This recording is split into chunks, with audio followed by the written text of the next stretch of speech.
Miaka 12 iliyopita Lindi hili na Mtwara mliambiwa kwamba mnaletewa utajiri wa gesi. Uongo kweli? Miaka 12 iliyopita walichukuliwa mashehe hapa, walichukuliwa viongozi wa dini, maaskofu. Wakati ule Baruani alikuwa bungeni, mimi nilikuwa sijaenda bunge wakati ule.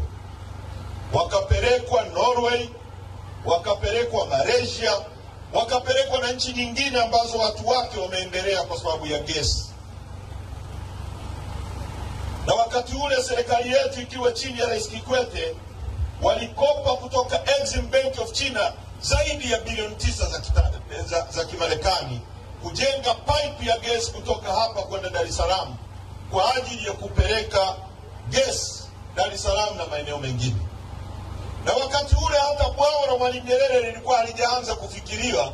Tuliambiwa kwamba tunaenda kuletewa umeme wa gesi na itakuwa ni mwarobaini kwa matatizo ya umeme wa nchi. Nasema uongo, nasema ukweli? Mkoa wa Lindi una kilomita za mraba 66,000. Ukiichukua nchi ya Israeli inaingia Lindi mara 3.